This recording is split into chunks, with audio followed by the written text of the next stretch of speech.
Morning guys, and welcome to this week's update. We've killed a few of the shop projects. A lot of stuff's been erased from up there. And what I didn't film and didn't show was my Morse Taper 2 to tool post adapter. Let's take a good look at that. There's the Morse Taper 2. And I got all the parallel worked out on it, and I made a knob for it, and I put my bar Z on it, and I gun blued it just for the hell of it. But that is just a simple tool block. There's times where I want to just do something quickly. I actually think multiples of these would be handy if I'm running some. Sometimes I cut a lot of UHMW, and I've got to drill or center drill, tap, and it'd be nice to have three of these. Just boom, boom, boom, drop them on, go in, do your work. Do that or set up a turret, and I don't have any turret planned at the time. Now these are really easy to make, but what they do require is a little bit of tooling. And I think between our YouTube community here and any of you guys that want to start making your own tool post adapters, or you've got some crazy ideas on things to make, what kills you is the reamer. You know, these things just sit around forever. I just bought a finish reamer. I actually step drilled the hole and then came back with a finish reamer. And they call this a hand reamer, but I ran it under very low speed and very light feed rate, and I did it under power on the mill. But no, you need a reamer, and then you need a dovetail cutter. Now these are both only been used once. I mean, I ordered these just for that. And you know, being part of this YouTube community, I've got some ideas on how everyone can help each other. If you do have a tool post adapter or something you want to make, you want to try your hand at making some stuff, we can get some kind of program going where we can actually share these things. If I know you well enough, you're one of my buddies on YouTube, shoot me an email and I'll send you the tooling. But you break it, you buy it.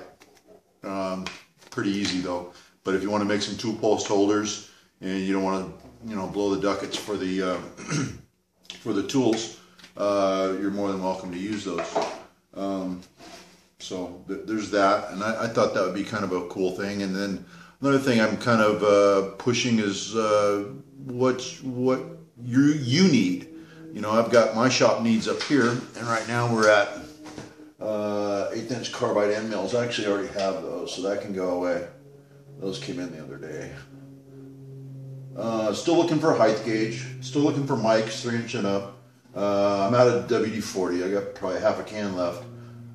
For some strange reason, I don't have a 5C 5/16 collet, which I found odd. And those are the kind of things you don't really know you need, or don't really know you're missing, until you go to put your hands on it. And then you go, wow, I don't have a 5/16 5C? That's stupid. So anyways, I need a 5/16 5C collet. And then on my long-term wish list, I got a tool post grinder. Now that's not really a shop need. That's more of a shop want. And I didn't, do any subcategories, but that's kind of a long-term want on my part. So there's that.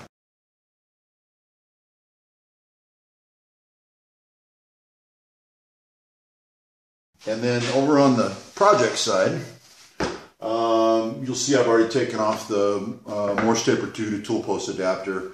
I didn't film any of it. I just finished it up. I was already on the home stretch. I was just getting it ground up square and getting that guy ground in square. What is on the list is a shell mill grind. And I think you remember my last video, I actually showed you the shell mill off of there. And what I've got here, I've got it fitted on my Spindex.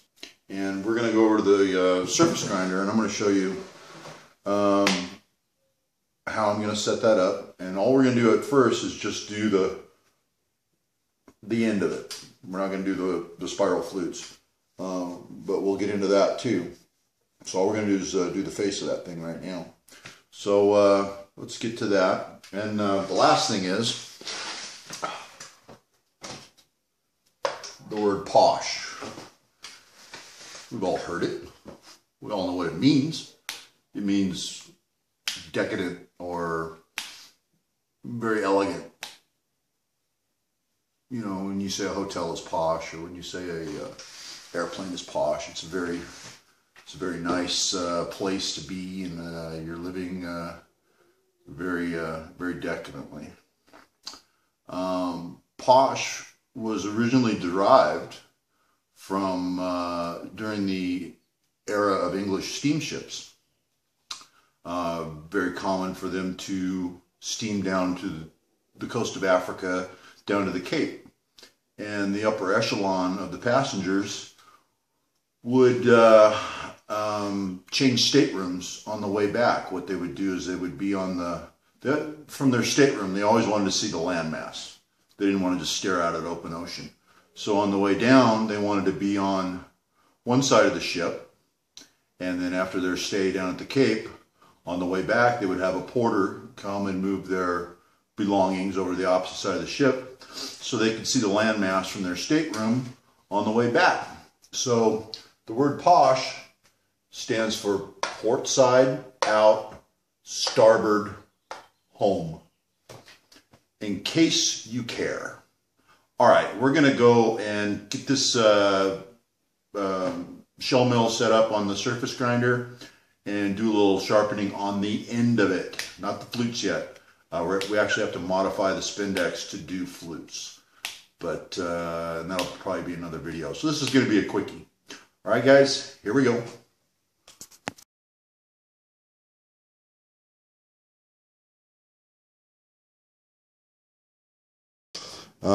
This is a Polish-made high-speed steel shell mill, and dull as hell. It's really dull, but I think I can keen it up. It's got, you see the front edges are all rolled over, and I think I can get it back. So I'm gonna try that. So that might be interesting to do. Okay, so here's my setup, and I've got the Spindex in there, and I'm indexed on 0 right now.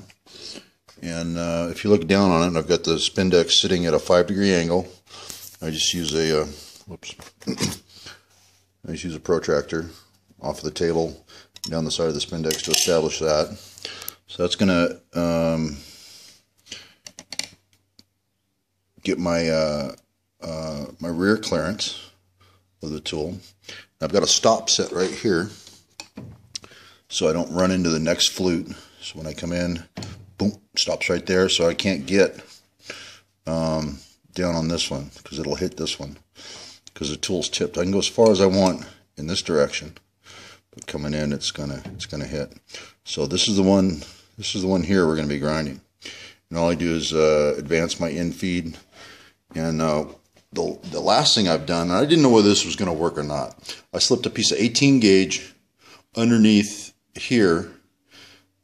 And so it's only magged down here and here, but it's very secure, and I think it's fine for grinding. I mean, obviously, if you smack it with a hammer and do anything super heavy with it, it's going to move. But I slipped a piece of 18 gauge under there to give me, and I don't know what that angle's called on an end mill, but I know the flutes on the end are longer than they are in the center. They kind of crown to the center on an end mill, so it only cuts on the outside diameter. So I don't know what that's called, and I don't know what angle that is, but this is going to offer me some clearance. I'm sure there's another little wedge type plate, or I don't know, that's too small for a sine bar. All you're looking for is just a tad of clearance so the mill doesn't drag if you're going across the face of a part. So anyways, I'm going to get fired up, and this thing's got 10 flutes divided by 360 degrees equals 36 degrees per cut. So that's 10 cuts. Pretty simple. Let's take it from there.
that brings us back around to 0. I went around the first time and did all my infeeds, and then I went around a second time without moving the table and just took off 1 extra thousandth all the way around. So that was 2 trips around the Spindex. I'm going to release the magnet and turn this. Hopefully you can see the end of it.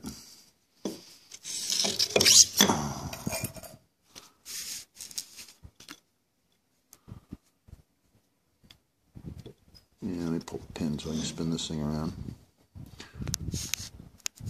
There you go. So there's our cutter after we're done with the ends. And those are pretty keen. There's a little wire edge inside of here. Actually, I'm just wiping that out with my fingers. Yeah, it's pretty keen. I think we've got a good grind here. Alright, so that's how we sharpen the end of an end mill. I'm going to save another video for doing flutes because I have to modify this Spindex, and I will show you what I did when that gets modified, and show you how I make a stylus that bolts onto the Spindex. Alright, but that'll be a video for another day. We'll talk to you later, guys. See ya.